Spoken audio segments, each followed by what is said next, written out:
इस्लामाबाद में कल रात जो क्रैकडाउन हुआ है पुलिस का बलोच यकजहती मार्च पर, हम उससे बात करेंगे।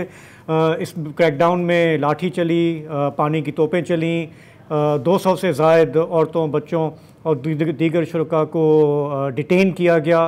आज दिन भर इस क्रैकडाउन की मज़म्मत होती रही, मुल्क के अंदर भी बाहर भी। इंसानी हुकूक कमीशन ने इसकी मज़म्मत की, एमनेस्टी इंटरनेशनल ने की, और बाकी भी जिन लोगों ने देखा काफ़ी उन्होंने अफसोस का इजहार किया। शाम गए, फिर हमने देखा कि निगरान हुकूमत के 3 वफाकी वज़रा टीवी स्क्रीन्स पे हमारे नमूदार हुए। उन्होंने कुछ डैमेज कंट्रोल करने की कोशिश की। उनमें से एक वफाकी वज़ीर फवाद हसन फवाद ने कहा कि ये लोग जो आए थे अमन मार्च करने के लिए, इन्होंने बज़ाहिर लगता है कि ऐसा कोई काम नहीं किया। इनके बीच में कोई नकाबपोश घुस गए थे जिन्होंने पथराव किया और फिर पुलिस को ये कार्रवाई करनी पड़ी। उन्होंने क्या तावीलें पेश की, सुन लेते हैं।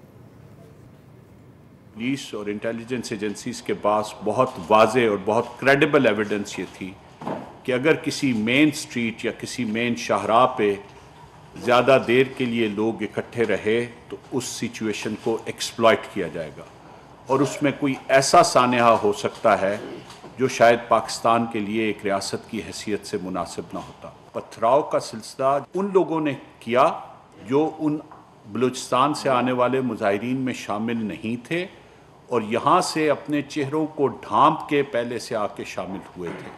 उन लोगों ने नेशनल प्रेस क्लब के बाद ये काम शुरू किया, जिसके बाद ये अमल करना पड़ा।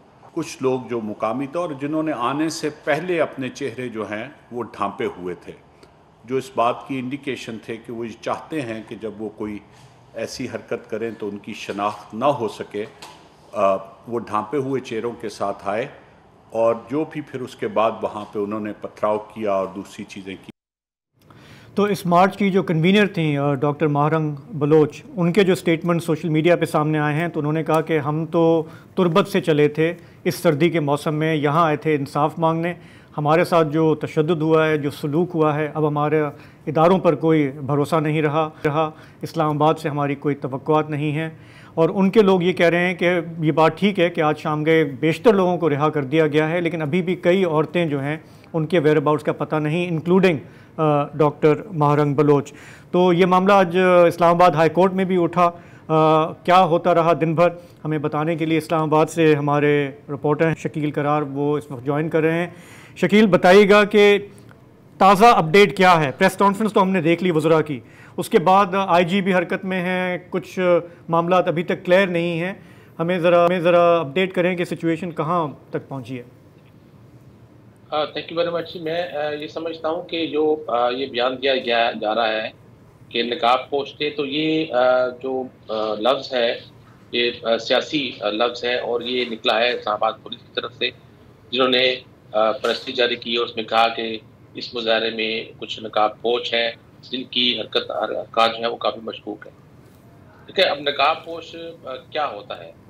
इस वक्त इस्लामाबाद में सर्दी है और रात के वक्त ख़ास तौर पे काफ़ी टेम्परेचर गिर जाता है, तो अपना मुंह ढांपना, सर ढांपना, और फिर वो लड़के जो मोटरसाइकिल पे आते हैं तो उनके लिए लाजिम है कि वो अपना मुंह और सर ढांप के रखें।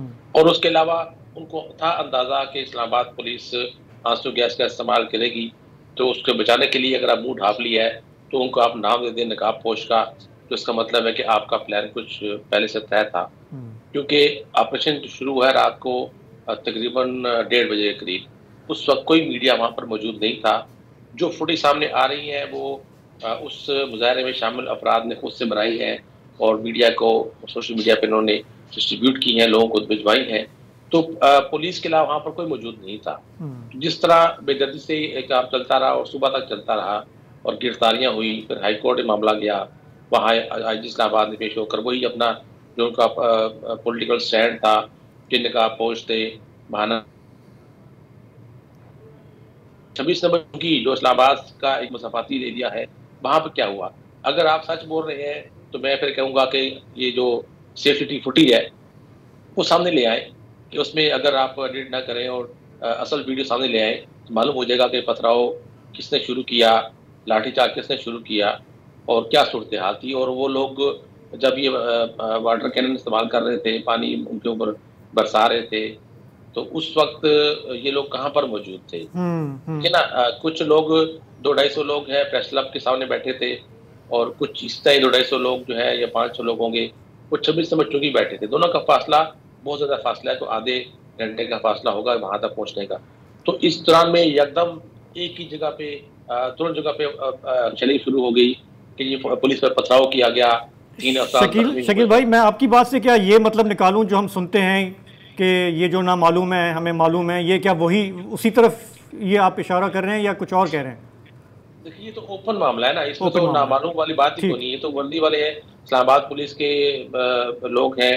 और आईजी इस्लामाबाद की स्टैंडिंग क्या है, या पिछले 1 साल से देख लें कि अकबर नासिर खान जो मौजूदा आईजी इस्लामाबाद हैं, उनकी सियासी पोजीशन क्या है, उनकी स्टैंडिंग क्या है कि जनरल इलेक्शन सर पे आगे शेड्यूल जारी हो गया, उसके बावजूद मौजूदा आईजी इस्लामाबाद और डिप्टी कमिश्नर इस्लामाबाद की तब्दीली नहीं हो रही है।